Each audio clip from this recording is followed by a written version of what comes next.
My son Udi is 4 years old, and when he was 1 year old, he was diagnosed with special needs, and we were spiraling for a long time to get a good fit for him and everything. At one point, we had a cleaning lady.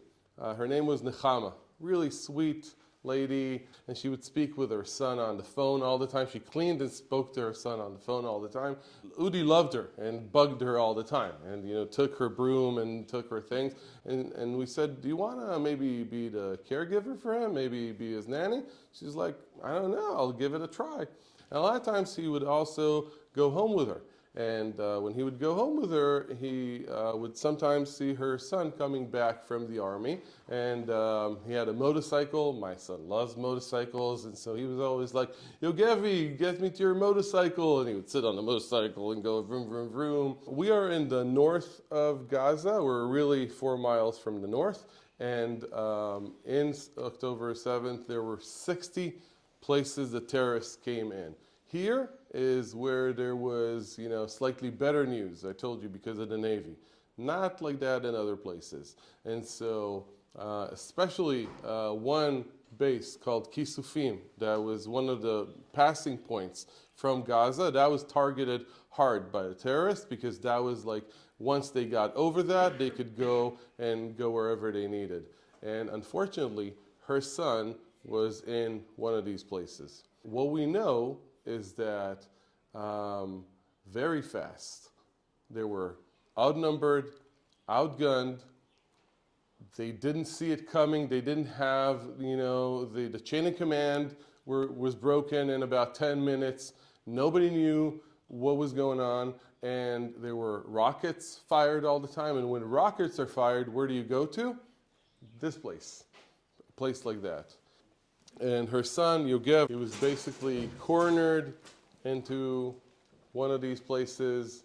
Even while the fighting was going on, he shot a video of about 5 minutes before he died, where there's a couple of soldiers. They don't know what's going on. They're all in there. They're shooting out the terrorists. They don't know what to do by now. Nobody's telling them what to do. And eventually, we know from a friend of his that survived, out of about 20 soldiers in one of these places, they lasted for a couple of hours, they threw a bomb, and everybody died. He survived only for playing dead. These soldiers you just saw, if the Navy didn't shoot down a couple of boats, it would be the same story. And as an Israeli, I'm like, we're the strongest army in this region. We have the Mossad, we have the Shin Bet, we have spies. How were we blindsided so much that we didn't see this coming? Why didn't we put enough soldiers on the border, for something like this? Nechama is now even more family to us, and she's in our house, we're in her house, and my son doesn't even, thank God, he doesn't have enough tools to say, where's Yogev? Why is he not around? So that's one story I wanted to share with you, and we're going to move on from place to place. Unfortunately, this is not just my story. There's a lot of stories, a lot of Israelis.